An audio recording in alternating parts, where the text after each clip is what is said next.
Radio Festiva presenta para ustedes Atacama, historia, presente y futuro, con el ingeniero exsecretario regional de Minería de nuestra región de Atacama, Ulises Caravantes Ahumada.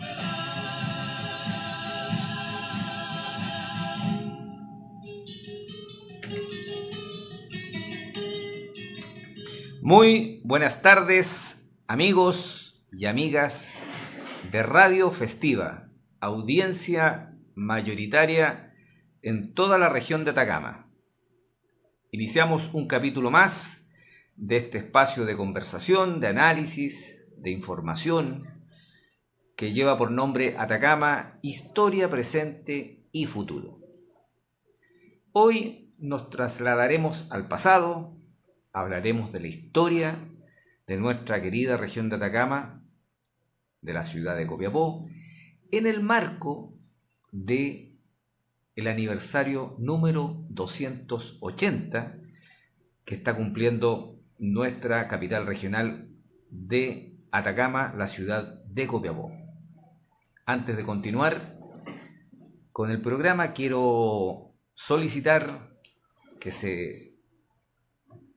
compartan el video, que se suscriban al canal y que pongan me gusta para que otros puedan acceder a esta importante conversación, a este importante análisis histórico que vamos a hacer. Antes de entrar en la materia histórica específica que quiero abordar, quiero hacer mención a un hecho importante que no lo hice ayer. Se trata de que ayer, 25 de noviembre, se cumplieron 40 años ni más ni menos que del Tratado de Paz y Amistad que firmó Chile con la República Argentina en el año 1984, el 25 de noviembre de 1984, y diría yo que en base a ese Tratado de Paz y Amistad que se diseñó y se aprobó en ambos países después de la crisis importante que tuvimos ambos países en diciembre de 1978, en base a ese Tratado de Paz y Amistad que se firmó con Argentina, hemos ido construyendo ambos países una relación de confianza, de colaboración y de integración por 4 décadas. Así que creo que no es menor aquel hecho, no es menor estos 40 años y por lo tanto no puedo yo dejar de mencionar. Pero ahora vamos al tema que nos convoca, que es la revolución de 1859. Nos fuimos al siglo XIX, fundamentalmente a la provincia de Atacama, a nuestra provincia de Atacama, a nuestra región de Atacama.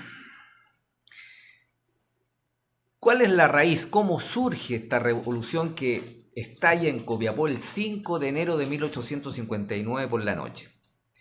Ocurre que después del proceso independentista que nos llevó a separarnos de la corona española, a dejar de ser la España de ultramar, como éramos hasta la fecha, hasta 1818, ¿verdad? Aproximadamente, otras provincias se mantuvieron dentro o bajo la corona de España un par de años más, por ejemplo, la isla de Chiloé, en la misma zona de Valdivia también.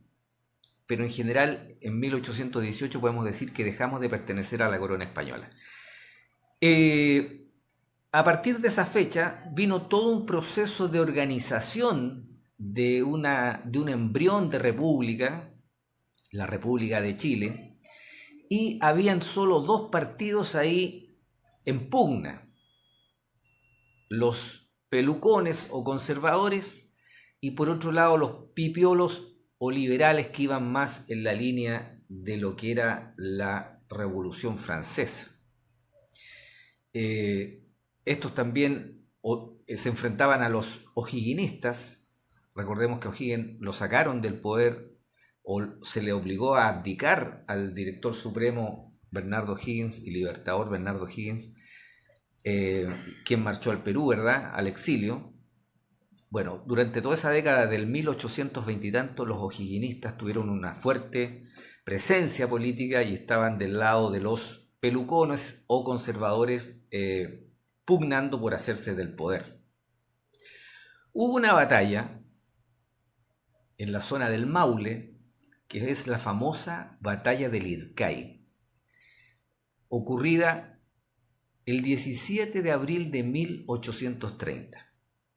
Esa batalla marca un antes y un después en la organización de la República. En esa batalla se enfrentaron los dos ejércitos, los pipiolos, había una guerra civil en el fondo en Chile, los pipiolos, que eran liderados por Ramón Freire, contra los conservadores o pelucones, que eran liderados por José Joaquín Prieto. En el ejército de Freire habían 3 jefes de división, un Guillermo Tupper, que murió a sablazos en la batalla del Ircay, ya derrotado, fue sableado y asesinado de esa manera, don José Rondizoni y don Benjamín Biel, eran los 3 lugartenientes que tenía Ramón Freire, y por el lado de José Joaquín Prieto estaba don José María de la Cruz como un jefe de división y don Manuel Bulnes, que posteriormente sería presidente de la República.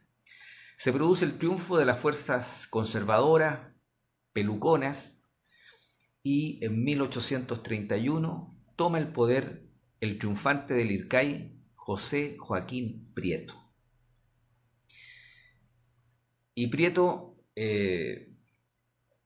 promulga una constitución, la famosa Constitución de 1833, en el marco de los conceptos del conservadurismo de la época.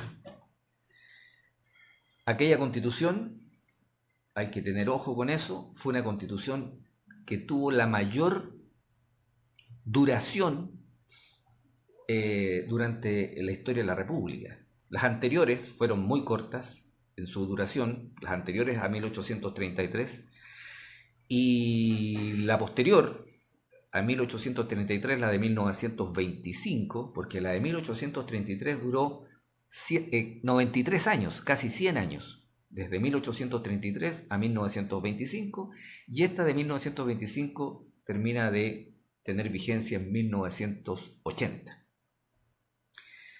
Entonces la constitución que se promulga en el gobierno de José Joaquín Prieto no fue menor para la República. Duró en su vigencia 103 años.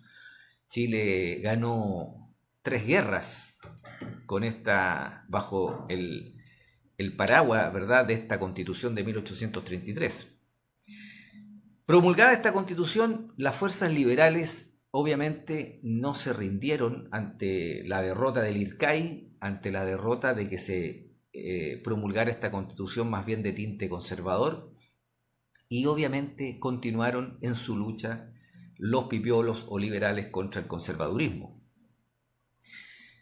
Los gobiernos conservadores fueron 6, no 3, fueron 6.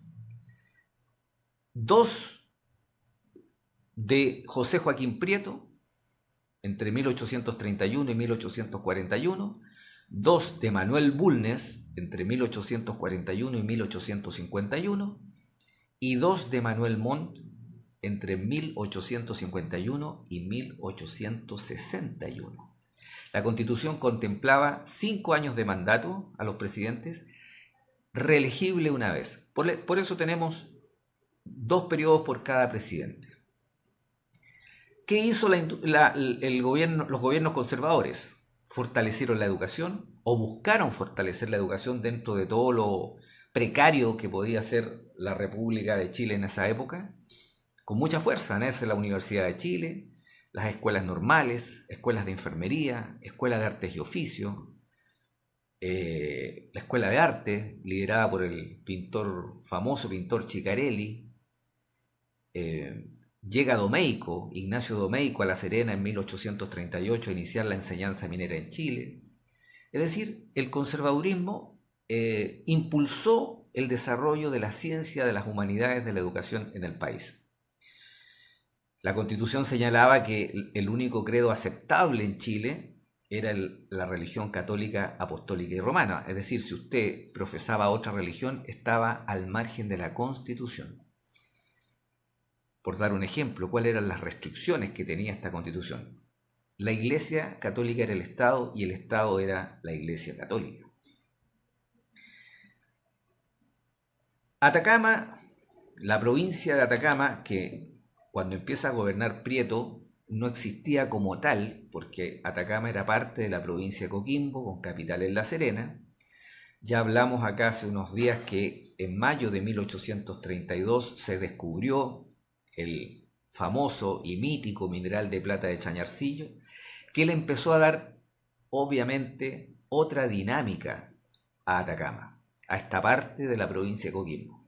A tal punto que el gobierno de Manuel Bulnes decidió, en definitiva, separar a esta zona de la provincia de Coquimbo de la misma y crear la provincia de Atacama con capital Copiapó en el año 1843. Tenemos el ferrocarril, también ya tocamos en profundidad en un programa anterior aquel suceso que termina por llegar a la ciudad de Copiapó el 25 de diciembre de 1851, ya estamos en el gobierno de Manuel Montt. A la fecha Atacama era la provincia más conservadora de Chile. Si hubo una provincia que se jugó por la elección del conservador Manuel Montt Pérez, fue la provincia de Atacama. ¿Por qué razón? Porque acá en el fondo no estaban ni para revoluciones ni para liberalismo, sino estaban para seguir ganando riqueza, haciendo producir los minerales, creando ferrocarril, desarrollando una economía mercantilista importante. Los clanes mineros Gallo Goyenechea, Mata Goyenechea eran conservadores y muy partidarios de Manuel Montt. Sin embargo, la historia se va escribiendo día a día y el alejamiento de estos clanes mineros de Copiapó comenzó en 1853, el alejamiento del gobierno de Montt. ¿Por qué razón? Porque habían sido estos clanes, estos grupos mineros de mucha riqueza, los que habían puesto en marcha el ferrocarril en Atacama, y el gobierno les entregó la concesión para construir y poner en marcha el ferrocarril entre Valparaíso y Santiago. El trazado, la topografía de aquel ferrocarril entre Valparaíso y Santiago iba a ser muy distinto al trazado y topografía de aquel ferrocarril ya en marcha, que era el de Caldera a Copiapó. Si ustedes se fijan, el trazado del ferrocarril entre Caldera y Copiapó no es más que una meseta inclinada, una mesa inclinada. Si ustedes recorren el trazado, lo observan desde la ruta 5, se van a dar cuenta que no hubo que romper cerros, no hay grandes cuestas, no hay que atravesar quebradas, simplemente se fue instalando, se fue nivelando e instalando la vía férrea para lograr tener operativo el tren entre Caldera y Copiapó. Si ustedes ven o conocen o en algún momento van a conocer lo que es el trazado entre Valparaíso y Santiago, se van a dar cuenta de que hubo que atravesar quebradas, grandes cuestas, utilizar seguramente explosivos para el desarrollo de ese ferrocarril. Los plazos no lo fueron cumpliendo los atacameños en la construcción del tren hasta que el gobierno de Montt se los requisó, les terminó la concesión sin devolución de capital invertido. Y desde ese momento comienza un alejamiento de los conservadores mineros copiapinos del gobierno de Montt. Hubo una razón de tipo económico importante, económico empresarial. Por otra parte, hubo un hecho político-religioso, casi de historieta, si ustedes quieren, el famoso asunto del sacristán, el asunto del sacristán. Se sorprendió en la Catedral de Santiago a un sacristán borracho y emborrachado ni más ni menos que con vino de misa. Por tal razón, aquel sacristán fue sometido a un juicio eclesiástico que lo declaró culpable un juicio eclesiástico en Santiago, después fue llevado a La Serena, en La Serena fue liberado de culpa, volvió a Santiago y la cosa fue increciendo, una cosa tan nimia, digamos, ¿verdad? Fue creciendo a tal punto que provocó la división del Partido Conservador, porque hubo conservadores que dijeron que el gobierno no tenía por qué meterse en los juicios eclesiásticos para sancionar o no sancionar al sacristán, y hubo conservadores, ¿verdad? Que el conservadurismo era el brazo político de la Iglesia Católica, y hubo conservadores que dijeron que sí, el poder civil tenía que involucrarse en el castigo o no castigo de este famoso sacristán borracho. La cosa concreta es que el Partido Conservador, por esa razón, se divide y nace el Partido Fusionista, donde van a dar algunos conservadores molestos se genera una alianza ahí con algunos liberales alejados del liberalismo, y el Partido Conservador o los conservadores que se mantienen dentro del Partido Conservador por ser fieles a Manuel Montt pasan a ser llamados Partido Montt-Varista por el ministro Antonio Varas también, que era el ministro del Interior y hombre de confianza de Manuel Montt. Entonces la política chilena deja de ser una política bipartidaria o bipartidista entre conservadores y liberales y aparece un tercer partido. Quedan los conservadores, los liberales y los fusionistas. ¿Por qué fusionistas? Porque fue una fusión entre liberales y conservador este nuevo tercer partido que iba a haber en Chile. Y a ese partido fusionista van a dar los molestos industriales mineros copiapinos, molestos con el gobierno de Montt, por lo que ya expliqué, por el negocio del ferrocarril. Van a dar don Pedro León Gallo, don Manuel Antonio Mata, don Felipe Santiago Mata y todo el clan Mata Goyenechea y Gallo Goyenechea. Se van del conservadurismo y pasan a ser parte del partido fusionista. En 1858 se produce en Atacama, o hay en Atacama, en Copiapó en particular, una elección de alcaldes donde compiten tres partidos políticos, los ya señalados: conservadores, que estaban muy comprometidos con el gobierno de Montt; los fusionistas, que eran liderados por don Pedro León Gallo Goyenechea; y los liberales históricos, ¿verdad?, que eran liderados por un ingeniero de minas que había llegado de La Serena en 1851, don Anselmo Caravantes Garmendia. Hubo elección edilicia, elección alcaldicia, y se enfrentaron tres candidatos fuertes: el del conservadurismo, el fusionista Pedro León Gallo y el liberal Anselmo Caravantes. Estoy hablando de abril de 1858.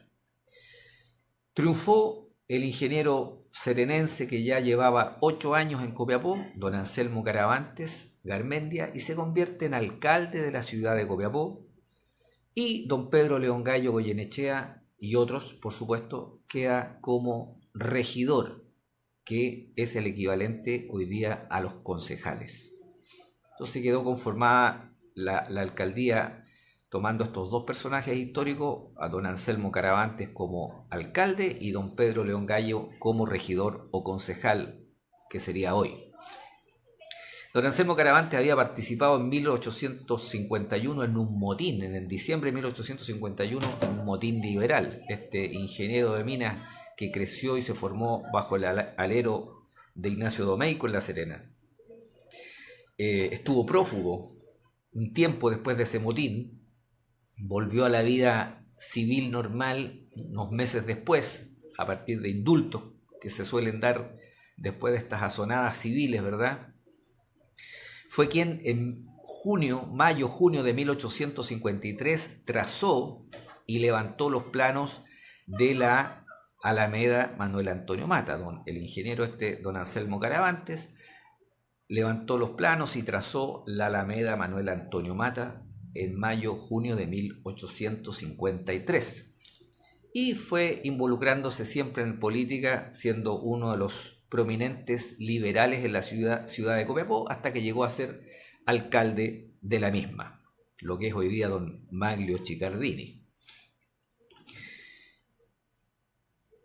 ¿Cuál era el problema que existía en Chile? Como ya he señalado, una constitución muy eclesiástica que los liberales no aceptaban, una injerencia presidencial muy fuerte en los municipios. ¿Por qué? Porque la Constitución contemplaba que toda decisión municipal tenía que pasar por la aprobación del intendente respectivo.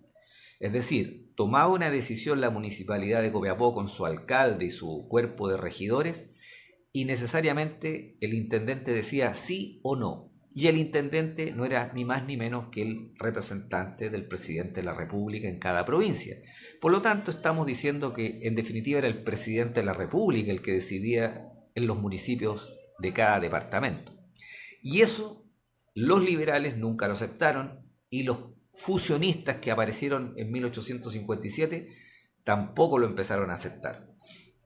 Anselmo Caravantes y Pedro León Gallo, después de la elección municipal de abril de 1858, quedaron un poco distanciados, pero esta condición de injerencia del intendente en las decisiones municipales, que estaban parados por la Constitución, volvió a unir a estos dos líderes políticos opositores a Montt, a Caravantes y a Gallo, y en agosto de 1858 esta divergencia entre el municipio copiapino y el gobierno representado por el intendente hizo crisis, y a Gallo se le entabla un juicio por desacato a la autoridad provincial, a Pedro León Gallo.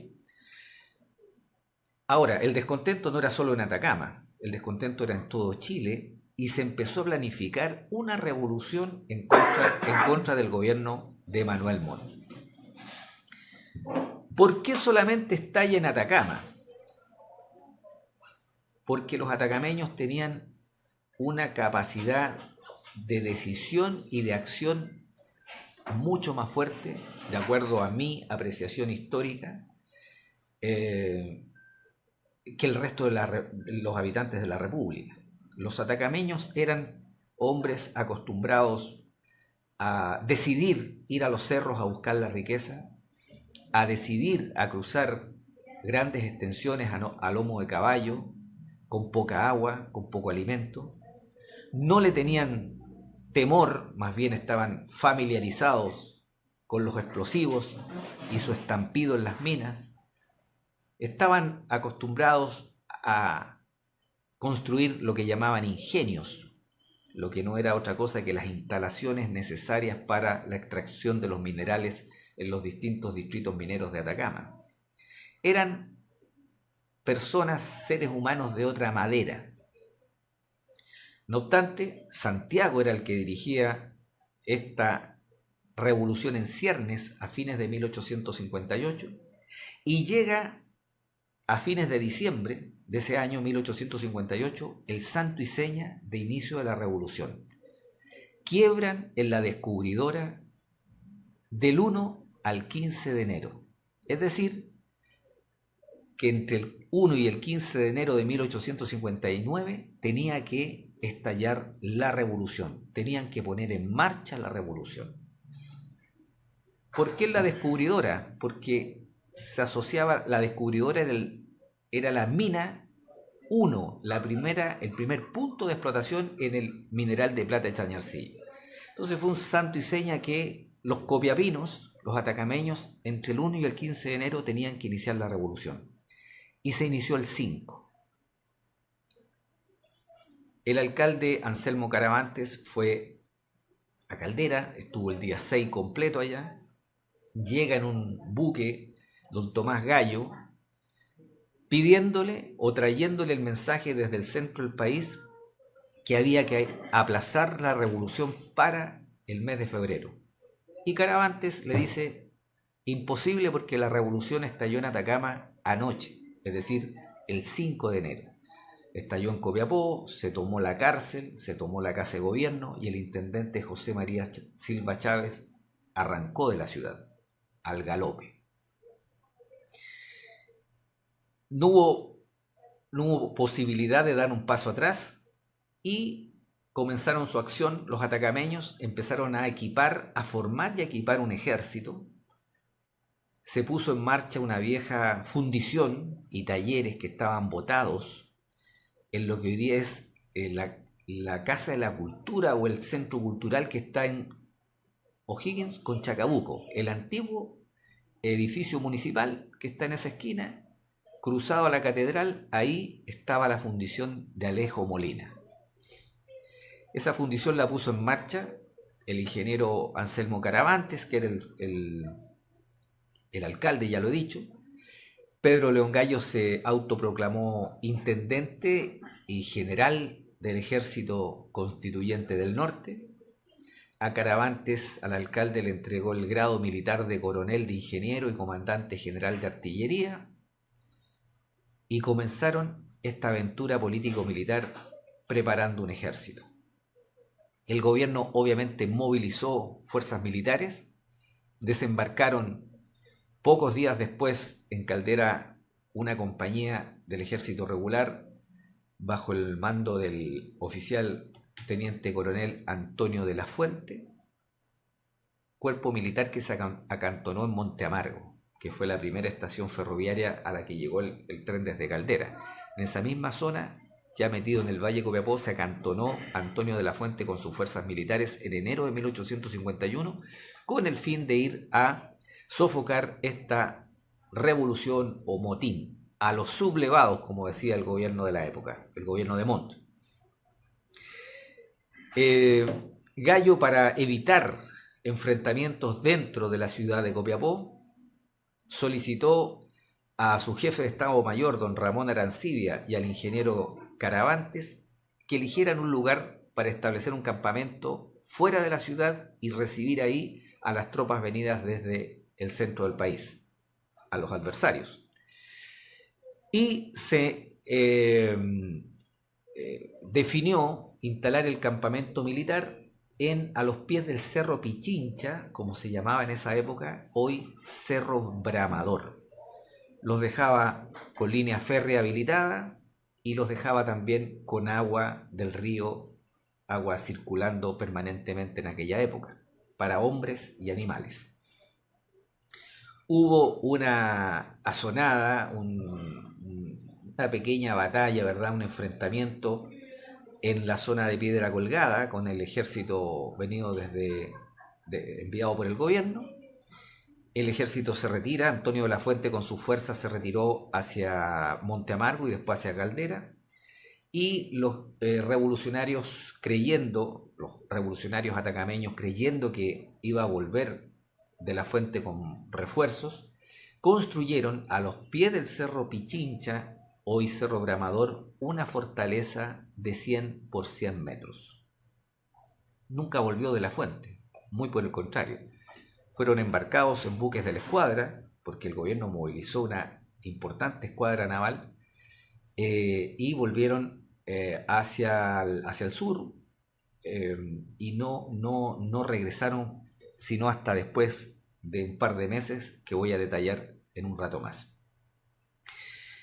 Ya estando en febrero de 1859, la gente de La Serena, los revolucionarios de La Serena, que no habían desarrollado tampoco ni los de La Serena ni de Santiago, solamente en el Maule habían acompañado a los atacameños con una sonada que fue sofocada prontamente, pero los serenenses quisieron parlamentar con la gente de Copiapó y definieron al puerto de Huasco como punto de encuentro entre el joven ingeniero serenense Pedro Paulo Muñoz y el primo hermano o uno de los primos hermanos de Pedro León Gallo, don Felipe Santiago Mata.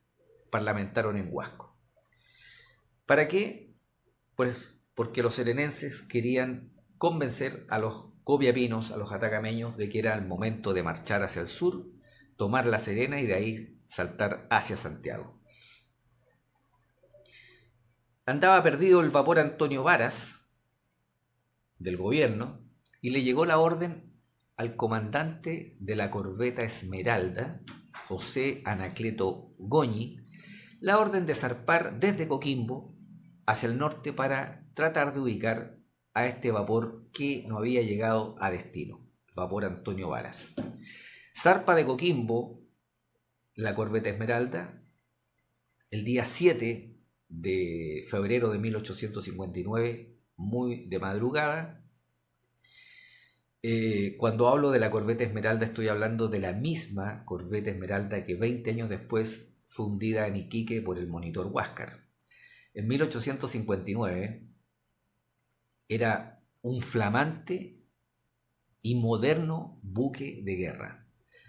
A tal punto, voy a hacer un paréntesis para referirme a la corbeta Esmeralda de 1859, que es la misma que en 1879 se hundió en Iquique combatiendo contra el monitor Huáscar. Era llamada en 1859, 1858, pues llegó a Chile a servir en la Armada en 1857, construida en astilleros ingleses. Era llamada el vapor a hélice Esmeralda. Se hacía esa referencia tecnológica, que era lo último en tecnología de la época. ¿Por qué razón? Porque los vapores, o sea, los buques que eran movidos por la fuerza del vapor y no la fuerza del viento empujando las velas, los vapores hasta la fecha se habían propulsado, se habían movido en las aguas con dos ruedas ubicadas una en cada banda, una en cada lado. Lo pueden ver en fotografías, en cuadros, en películas que recrean aquellos años. Los buques a vapor que quemaban carbón o leña para generar el vapor, insisto, se movían con ruedas que giraban una en cada banda. La corbeta Esmeralda, uno la observaba y no veía el elemento propulsor. ¿Dónde están las ruedas? No tenía ruedas, porque traía una innovación tecnológica que era la hélice, es decir, elemento propulsor en la popa, bajo la línea de flotación, y por lo tanto no se veía ese elemento propulsor a quien observaba el buque. Por lo tanto le llamaban vapor a hélice Esmeralda. Le daban la importancia y la diferenciación de diferenciarlo de los buques movidos por ruedas en ambas bandas. Es como decir, como en los años fines de los 40, de los 1940 y tanto, aparecieron los aviones a reacción y ya no a hélice, entonces había que hacer referencia a esa tecnología. No, es un avión a reacción. Viajó en un avión a reacción. ¿Por qué? ¿Cuáles eran los conocidos hasta el momento? A hélice. Entonces la corbeta Esmeralda traía esa innovación. Dicho eso, que espero les resulte interesante, ¿verdad? Esta curiosidad técnica, tecnológica, histórica. Zarpó desde Coquimbo la corbeta Esmeralda y llega por la tarde del 7 de febrero de 1859 a Huasco. Y en Huasco, antes de largar el ancla a fondo, de fondear el buque, aparece o sube a bordo un prominente vecino del puerto de Huasco de la época, don Ramón Almeida, y le informa al comandante de la Esmeralda, don José Goñi, que hay, comillas, revoltosos en el puerto. ¿Quiénes eran esos revoltosos? Felipe Santiago Mata, el copiapino, y Pedro Pablo Muñoz, el cenenense, que estaban parlamentando para comenzar a desarrollar el avance del ejército de Copiapó hacia La Serena. Ordena a Goñi que baje a tierra con un piquete de marineros el teniente primero Enrique Simpson, y este baja ahí en Huasco y tirotea a los revolucionarios, quienes al galope salen desde Huasco por el valle, dirigiéndose en definitiva hacia Copiapó. Estuvieron de acuerdo que había que marchar, y el 14 de febrero comienza el avance o la salida de Copiapó del ejército de Pedro León Gallo por el valle de Copiapó hacia el sur hasta llegar a Pabellón en tren tirado por locomotora a vapor, y desde Pabellón hacia Chañarcillo en tren tirado por animales, y desde Chañarcillo emprendían el viaje a campo traviesa por el desierto, por la travesía como le llamaban. Llegaron a Vallenar y después a La Serena. En Vallenar se sumaron milicianos, infantes y caballería, jinetes, ¿verdad?, de la provincia de Huasco, del valle de Huasco de la época, para engrosar las filas del ejército de Gallo, y entraron a La Serena después de derrotar en la Quebrada de los Loros en La Serena, no en el Valle de Copiapó, porque hay copiapinos que dicen que la batalla de los Loros fue en la localidad de Los Loros en el Valle de Copiapó. En absoluto, es una quebrada que está ahí al nororiente de La Serena, que es la Quebrada de los Loros, y ahí fue la batalla donde las fuerzas de Atacama derrotaron a las fuerzas militares regulares del gobierno para ocupar la ciudad de La Serena. En el intertanto, y observando las dificultades, por una parte, para transportar la artillería por el peso de los cañones que eran de fierro fundido, y con la necesidad de tener más baterías, mayor cantidad de baterías, ¿verdad?, o piezas de artillería para combatir en este intento de tomar la capital, el ingeniero Anselmo Caravantes se puso en marcha en el diseño y fusión o fabricación de cañones de bronce. ¿Por qué de bronce? Porque eran más livianos que los de fierro fundido y no iban a generar los problemas de hundimiento en la arena de los carretones que iban cargando los cañones de fierro fundido, los únicos con los que contaban. El 1 de marzo de 1859 salió de la fundición de acá del centro de Copiapó el primer cañón de 15. Se fabricaron 15 cañones de bronce, de los cuales 10 fueron calificados como aptos para el combate y 5 quedaron ahí rezagados por no ser considerados de tal manera aptos para el combate. El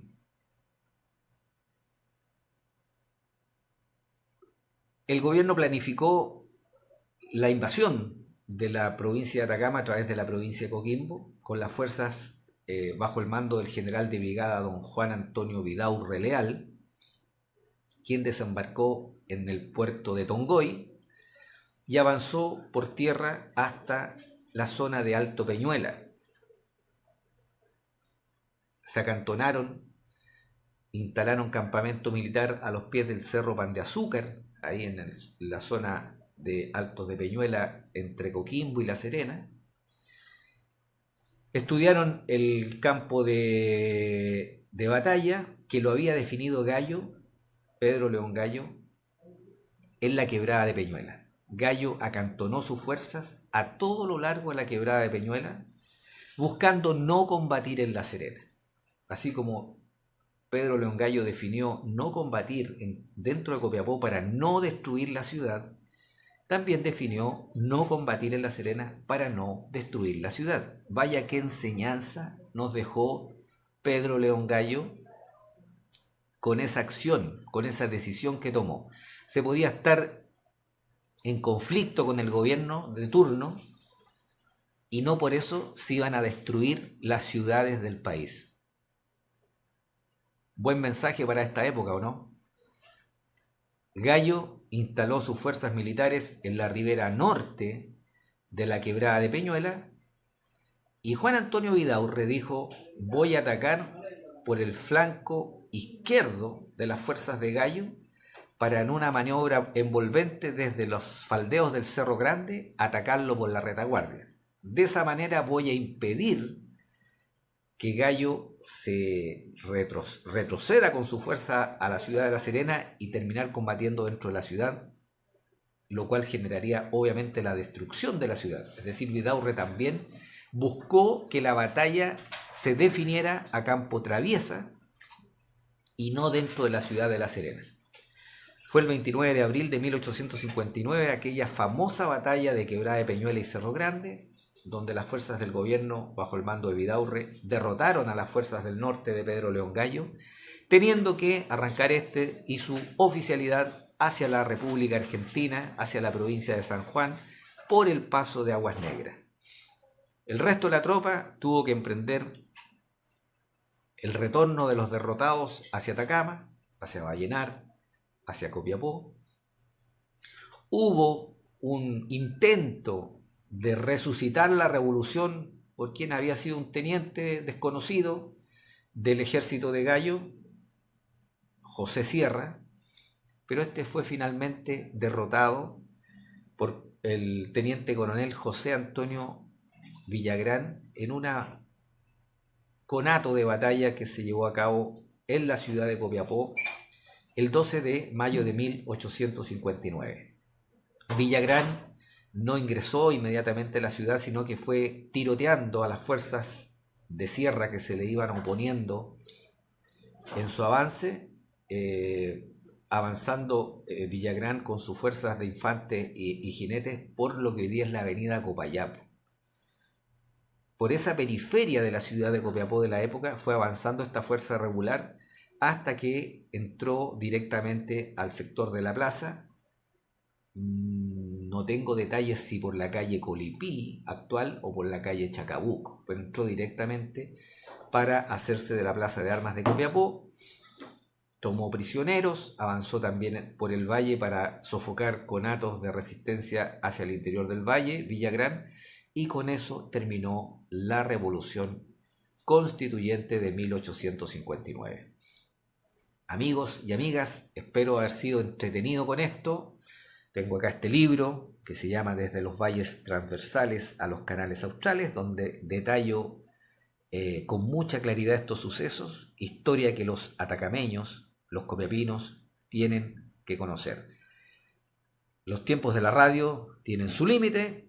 Los invito a suscribirse al canal, a poner me gusta y a compartir este video con esta información histórica que les he entregado hoy en el marco del aniversario 280 de la ciudad de Copiapó.